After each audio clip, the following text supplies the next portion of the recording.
we set off with the Lisbon Cathedral as our first destination. This grand old dame of a church is one of the city's oldest buildings. Visitors can admire the Gothic and Baroque influences in the grand nave. From there, we ventured to the Miradouro de Santa Luzia, a scenic viewpoint that offers a captivating view of the Alfama district and the shimmering Tagus River.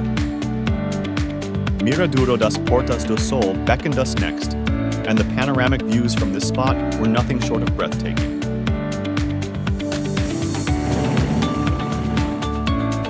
Graça Church was our next stop. The church is dedicated to Our Lady of Grace, Nossa Senhora de Graça. Regular religious services are held here. Exploring the back lanes off Calcada de Graça unveils a world of captivating street art that adds a colorful and artistic dimension to the city. Many of the murals tell stories, convey social or political messages, or simply aim to brighten the surroundings with their beauty. The street art in these walkways offers countless opportunities for photography.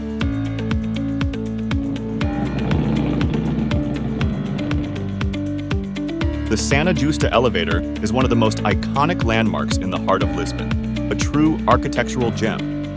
The National Tile Museum showcases Portugal's rich tile tradition, where intricate ceramic designs narrate stories through the ages. The museum boasts an extensive and diverse collection of azulejos, featuring tiles with religious, historical, and decorative motifs. The museum's exhibits are organized chronologically and thematically. It's a journey through the history of Portugal, its traditions, and its artistic achievements, making it a must-visit destination for those interested in the country's rich heritage and craftsmanship. The Jerónimos Monastery is an architectural masterpiece and one of Portugal's most iconic and historically significant landmarks. The monastery's facade is adorned with richly detailed sculptures, intricate tracery, and nautical elements such as ropes and coral. These elements symbolize Portugal's maritime prowess and exploration. Our journey led us to Belém Tower, where we marveled at this fortified gem standing tall at the edge of the Tagus River.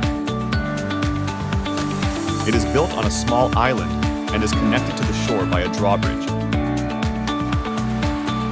Its primary purpose was to serve as a defensive fortification, guarding the entrance to Lisbon's harbor and protecting the city from potential maritime threats.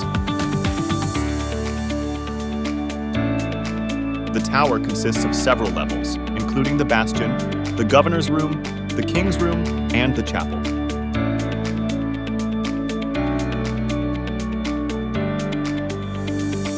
Leaving Lisbon briefly, we boarded the train to Sintra. As the train chugged closer to our destination, I couldn't help but feel a sense of excitement building within me. Sintra's reputation as a haven of fairy tale castles and hidden wonders had lured me here. The winding trails that led to various castles were a world of their own. The scent of pine trees and the whisper of the wind through leaves greeted me. But the pinnacle of my journey was the National Palace of Pina, a sight to behold from the moment it came into view. Perched high on a hill, it was a symphony of pastel colors. A blend of soft yellows, pinks, and blues stood out against the lush green backdrop of the Sintra Mountains. Inside, every room was a treasure trove of opulence and design. But perhaps the most thrilling part of our journey was the Tram 28 ride. We hopped aboard at Martim Moniz station and embarked on a rattling adventure through Lisbon's narrow, winding streets. As the vintage tram navigated sharp turns and steep slopes, we clung to our seats and shared laughter with fellow passengers. The tram ride was a thrill, a roller coaster of history, culture, and adrenaline that we'll cherish forever. From the exhilarating Tram 28 ride to the enchantment of Sintra, Lisbon unveiled its treasures with each step.